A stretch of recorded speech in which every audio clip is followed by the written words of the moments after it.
Acupressure class లోనికి స్వాగతం సుస్వాగతం. కొన్నిసార్లు థైరాయిడ్ గ్లాండ్ పైనుంచి అంటే పిట్యూటరీ గ్లాండ్ నుండి వస్తున్నటువంటి TSH ను పట్టించుకోనట్లయితే మన బాడీలో అబ్నార్మల్ యాక్టివిటీస్ జరుగుతూ ఉంది. కాబట్టి T3 T4 రిలీజ్ చేసినప్పుడు థైరాయిడ్ సమస్యలు ఎక్కువగా వస్తాయి.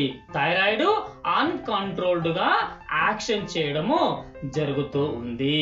అందులో రెండు రకాల సమస్యలు మనం గమనించవచ్చు.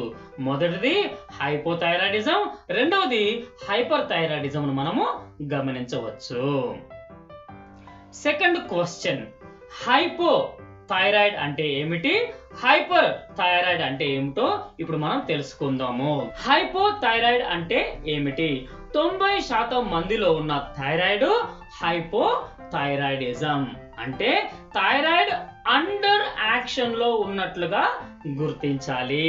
కావలసిన దానికన్నా తక్కువ రిలీజ్ అయిందని మనం తెలుసుకోవాలి. దీని వలన బాడీలోని కణాలు తక్కువ సమాచారం అందుతూ ఉంది. సెల్ గ్రోత్ పనితనం తగ్గిపోవడము జరుగుతూ ఉంది. వీరిలో కావలసినంత శక్తి ప్రాపర్ గా రిలీజ్ కాదు. వీరి యొక్క బాడీ చల్లగా ఉండడము, సడన్ గా వెయిట్ పెరిగిపోవడము, మైకం వచ్చినట్లు ఉండడము, నార్మల్ గా వీరి యొక్క బాడీ టెంపరేచర్ లో చలిగా ఉండడము, జుట్టు రాలడము లేదా పలుచబడము, తర్వాత గొంతు బొంగురు పోవడము, ఆకలి ఎక్కువగా ఉండడము, మతిమరుపు సమస్యలు, రక్తహీనత సమస్యలు, ఒత్తిడి, చికాకు, డిప్రెషన్, తర్వాత ఇంకా భయంకరమైనటువంటి కీళ్ళవాతము, జాయింట్ పెయిన్స్, కండరాల నొప్పులు మరియు ఆడవారిలో ఇర్రెగ్యులర్ పీరియడ్స్ ని మొదలగు లక్షణాన్ని మనం ఇక్కడ గమనించవచ్చు. హైపర్ థైరాయిడిజం ఇప్పుడు థైరాయిడ్ హైపర్ గా పనిచేస్తూ ఉంది.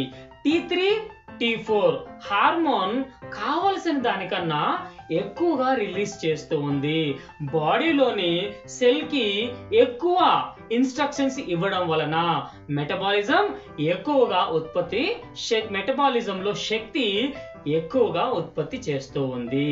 అందువలన వీరిలో ఆకలి ఎక్కువగా వేయడము, హార్ట్ బీట్ ఎక్కువగా పెరిగిపోవడము, తర్వాత చెమటలు బాగా పట్టడము, వెయిట్ లాస్ అవ్వడము, బాడీ వేడిగా ఉన్నట్లు వారు ఫీల్ కావడము, బాడీ షేకింగ్ కావడము, నిద్ర సరిగా లేకపోవడము, అదేవిధంగా వీరిలో ఎక్కువ స్ట్రెస్ ఎక్కువగా ఉండడము ఈ యొక్క హైపర్ థైరాయిడ్ యొక్క లక్షణాలు.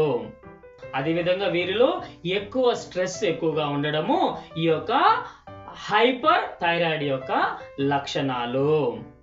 ఈ యొక్క అయోడిన్ కలిగినటువంటి న్యాచురల్ ఆహార పదార్థాలను గనక మీరు రెగ్యులర్ గా తీసుకున్నట్లయితే మీ యొక్క బాడీలో ఈ యొక్క అయోడిన్ బ్యాలెన్స్ అవుతుంది. ఆరోగ్య అభిలాషులారా, ఇప్పటి వరకు మనము ఈ యొక్క హైపర్ థైరాయిడ్ అంటే ఏమిటి మరియు హైపో థైరాయిడ్ అంటే ఏంటో ఇప్పుడు వరకు మనం తెలుసుకున్నాము.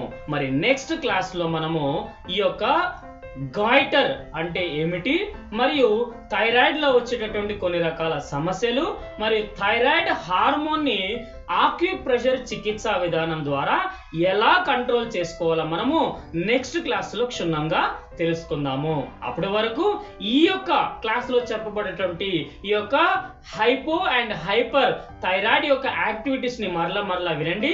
ఈ యొక్క లక్షణాలు మీ శరీరంలో ఉంటే గనక దీనికి కావాల్సినటువంటి చర్యలు, ఆహార నియమాలు, ఆక్యుప్రెషర్ విధానము, వీటిని ప్రాపర్ గా మీరు తెలుసుకొని మీరందరూ ఈ యొక్క చికిత్సా విధానాన్ని అవలంబించి ప్రతి ఒక్కరూ జీవించినంత కాలం ఆరోగ్యంగా ఉండాలని కోరుకుంటూ, అవసరం ఉన్న ప్రతి ఒక్కరికి దీన్ని షేర్ చేయమని కోరుకుంటూ, wish you good health and all the very best.